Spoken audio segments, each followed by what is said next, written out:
सलमान भाई, आपके कहने से लोग प्रोटेस्ट में आए थे क्या, जो आपके कहने से चले जाएंगे? अगर आप इन प्रोटेस्ट से पहले बोलते एग्जाम लीक के बारे में तो आज आपकी बात जरूर सुनी जाती। ना तो शायद आपने कभी एग्जाम्स दिए होंगे, ना आपकी कभी जनरेशन देंगी। तो आपको नहीं पता कि एक आम आदमी के लिए अपने सपने पूरे करने के लिए एग्जाम्स कितने ज्यादा इंपॉर्टेंट है। और ये एग्जाम लीक की प्रॉब्लम अभी की नहीं है, ये कांग्रेस के टाइम में भी थी, और जब से बीजेपी आई है तब भी वही प्रॉब्लम है। इसको नहीं खत्म कर पा रहा कोई।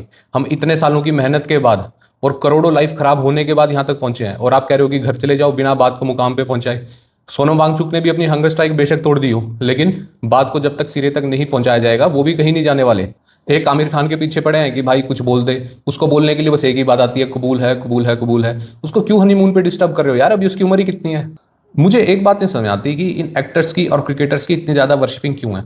उनकी फील्ड से बाहर, उनकी डोमेन से बाहर, वो एक आम आदमी है, उनकी ओपिनियन वैसी ही है जैसे आपकी और मेरी है। तो हम क्यों बात बात पे उनकी वैलिडेशन की वेट करते हैं? हमारे पास दिमाग है, हम सोच सकते हैं क्या सही है क्या गलत है, पेपर लीक होना चाहिए नहीं होना चाहिए। अगर हमें लगता है कि नहीं होना चाहिए पेपर लीक, तो हमें जरूरत नहीं है कि कोई आके कहे कि हाँ पेपर लीक नहीं होना चाहिए। ये हमारे अंदर सेल्फ कॉन्फिडेंस होना जरूरी है। हम क्यों एक्सपेक्ट करते हैं कि एक्टिविस्ट की तरह बिहेव करें? अरे भाई, उनको उनकी एंडोर्समेंट, उनकी अर्निंग प्यारी है, और ना ही उनको इन फील्ड की नॉलेज है, वो क्यों आएंगे इन बातों में?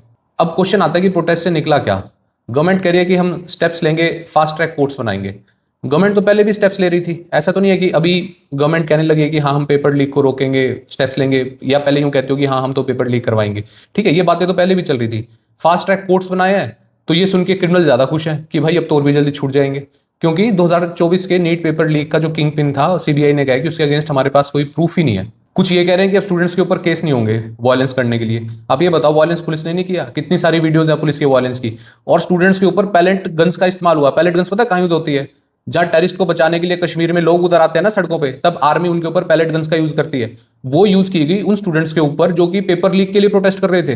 पुराना एजुकेशन सेक्रेटरी चेंज करते हैं और नया एजुकेशन सेक्रेटरी लेके आते हैं, नए वाला और भी पहुंची हुई चीज, उसके ऊपर और भी बड़े बड़े करप्शन चार्जेस। मतलब टोपी पहनाने की भी हद होती है। स्टूडेंट्स के ऊपर केस भी क्यों ही होते अगर प्रोटेस्ट नहीं होते? ठीक है, गवर्नमेंट कह रही है हम स्टेप्स लेंगे या फास्ट ट्रैक कोर्ट्स बनाएंगे।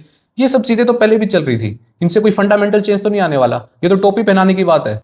जब तक सिस्टम में अकाउंटेबिलिटी नहीं लाई जाएगी, जब तक लीक प्रूफ सिस्टम नहीं बनेंगे, चीटिंग रोकने के लिए रिसर्च नहीं होगी, टेस्ट कंडक्टिंग बॉडीज में रिफॉर्म और एडवांस मेथड ऑफ इन्वेस्टिगेशन नहीं बनेंगे, नए कानून नहीं लाए जाएंगे, तब तक इस चीटिंग को रोकना बहुत ही मुश्किल है।